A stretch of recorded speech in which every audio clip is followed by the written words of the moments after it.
दोस्तों बात यह है कि हम गहरे समुद्र में कई दिनों तक रहकर इन टूना मछलियों को पकड़ने के लिए अब तैयार हो रहे हैं और वो भी इस बार 10 दिन से ज्यादा 10 लोग समुद्र में रहकर मछलियां पकड़ने वाले हैं। हम सभी अपने पेट के लिए ही तो रोजाना मेहनत करते हैं। अब उसके लिए जरूरी खाने का सामान ही हम अपनी नाव में लाद रहे हैं। अगर हम अच्छे से खाएंगे तभी तो समुद्र में हिम्मत से काम कर पाएंगे। इसलिए खाने का सामान बहुत जरूरी है। हमें जितनी भी खाद्य सामग्री चाहिए थी वो सब जहाज पर लाद दी गई है। अब बस नहाने और पीने के लिए जरूरी पानी लादना बाकी है। अब हमें जितना पानी चाहिए था वो भी लाद दिया गया है। मछलियां पकड़ने से ज्यादा पकड़ी हुई मछलियों को सुरक्षित रखना बहुत जरूरी है। अब हम उसके लिए जरूरी बर्फ अपनी नाव में लादने वाले हैं। इस बार हम समुद्र में मछली पकड़ने के लिए लगभग 600 के करीब बर्फ लेकर जाने वाले हैं। हम समुद्र में इस बर्फ को जितनी जल्दी खत्म कर लेंगे उतनी ही जल्दी हम वापस किनारे पर लौट आने में सफल हो पाएंगे, क्योंकि हम जो मछलियां पकड़ते हैं उन्हें सुरक्षित रखने में इस बर्फ की बहुत महत्वपूर्ण भूमिका होती है। फिर अपनी नाव के लिए जरूरी मात्रा में डीजल भरवा कर सबको अलविदा कहकर सीधे समुद्र में मछली पकड़ने के लिए निकलना होता है। हमेशा आत्मविश्वास से भरे रहे दोस्तों, अच्छा ही होगा। फिर यूं ही फोन उठाकर अपने सभी रिश्तेदारों, दोस्तों और शुभ चिंतकों को अलविदा कहकर और भारी मन से इस समुद्र में जाकर वापस आने में लगभग 1 महीना लग जाएगा। ये कहकर कि टावर नहीं मिलेगा, यूं ही फोन काट कर निकलना होता है। जब ये सोचते हैं कि अपनी पत्नी और बच्चों से बात नहीं कर पाएंगे, उन्हें देख नहीं पाएंगे तो बहुत मुश्किल होती है। लेकिन जब किनारे पर आते हैं तो जो खुशी मिलती है ना, उसकी कोई हद नहीं होती। हम तूतीकोरिन के दरवे एक लुमसा मछली पकड़ने जा रहे हैं, इसलिए हम हमेशा इन द्वीपों और जहाजों के बंदरगाहों को पार करके जाते हैं। और ऐसे ही जाते हुए देखिए हमारी एक इंडियन कोस्ट गार्ड वेसल जा रही है और आज दोपहर के खाने में चिकन ग्रेवी बनी थी, उसे हमने जी भरकर खाया। शाम के समय देखिए समुद्र कैसा दिख रहा है, एकदम लालिमा लिए हुए। देखने में मौसम बहुत ही खूबसूरत लग रहा था। फिर अगले दिन समुद्र में एक तैरता हुआ टुकड़ा मिला। उस तैरते हुए टुकड़े में हमें एक खूबसूरत परला मछली मिल गई।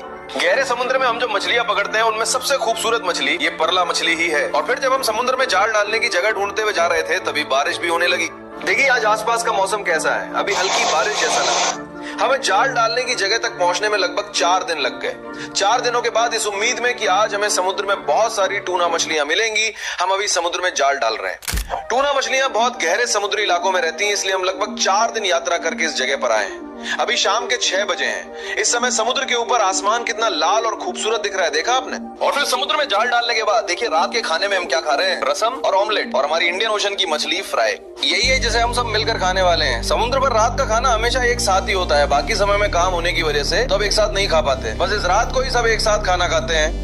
आज रात का खाना खाने के बाद रात 9 बजे सबने एक छोटी सी झपकी ली और रात 1 बजे उठकर जाल बिछाना शुरू कर दिया। आज हमारे जाल में पहली बार में ही ये 2 सूर मछली एक के बाद एक आ गई। आज हमारे जाल में बहुत सारी मछलियां मिलेंगी ऐसी उम्मीद सभी को थी, लेकिन हमें निराशा ही हाथ लगी। मछलियां हमें बहुत ही कम मिली हैं। एक जिंदा स्टिंगरे मछली और 20 से भी कम टूना मछलियां ही हमें मिली हैं। ये बहुत ही कम मछलियां हैं। आज हमें मछलियां नहीं मिली ये सोचकर वे निराश नहीं होंगे, अगले दिन देख लेंगे। अगले दिन हमें बहुत सारी मछलियां मिलेंगी ऐसी उम्मीद हमेशा रहती है। अब तक पकड़ी गई मछलियों पर बर्फ डालकर काम निपटाकर सुबह दलिया पीना होगा। अगले एपिसोड